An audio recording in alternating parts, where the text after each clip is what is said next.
ഈ അടുത്ത് ഒരാൾ ഒരു പരിപാടിക്ക് അയാൾ വളരെ സന്തോഷത്തിൽ വിളിച്ചപ്പോൾ പ്രത്യേകം പറഞ്ഞൊരു കാര്യം, ഇവിടെ നല്ല അറിവുള്ള ആളാണ് എന്ന് നാട്ടിലുള്ളവർക്കെല്ലാം ബോധ്യമുള്ള ഒരാൾ, അയാളിൽ ചില മാറ്റങ്ങളൊക്കെ പ്രകടമായിട്ടുണ്ട്.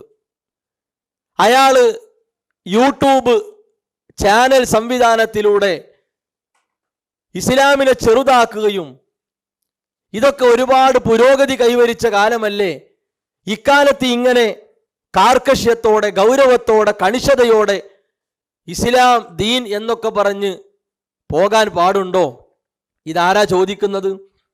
നാട്ടിലുള്ള ആളുകൾക്ക് അയാൾ ഉയരത്തിലുള്ള ഒരു വ്യക്തിയാണ്, ഉന്നത സ്ഥാനത്തുള്ള ഒരാളാണ്. അപ്പൊ അയാളുടെ ഈ സംസാരം സ്വാഭാവികമായും സാധാരണക്കാർക്കിടയിൽ സ്വാധീനമുണ്ടാക്കും.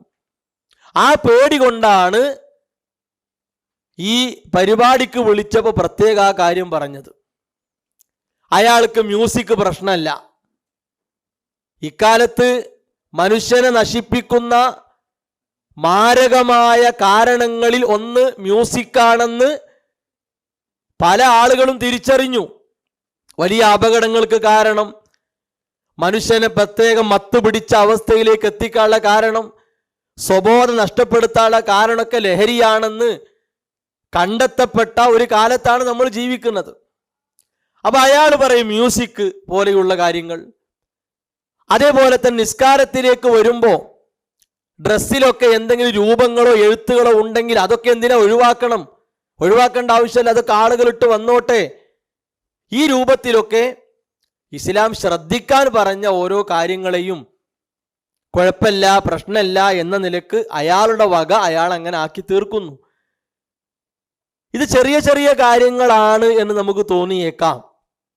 അങ്ങനെ തോന്നാൻ പാടില്ല. എന്തുകൊണ്ട്?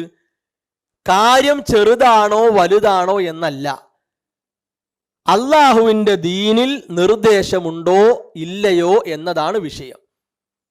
അപ്പൊ ആ വിഷയപ്രകാരം നമ്മൾ നോക്കുമ്പോൾ എവിടെയും ദീനാണ് പ്രസക്തം. ദീനിന്റെ മുകളിൽ നമ്മൾ പോകാൻ പാടില്ല. കാരണം നമ്മളെ സൃഷ്ടിച്ചവനാണ് അള്ളാഹ്. നമ്മുടെ ജീവിതം എങ്ങനെ പോകണം എന്ന വഴികാട്ടിയാണ് ദീൻ. അപ്പൊ ആ ദീനിന്റെ മേലെ നമ്മൾ വന്ന എന്താ അവസ്ഥ?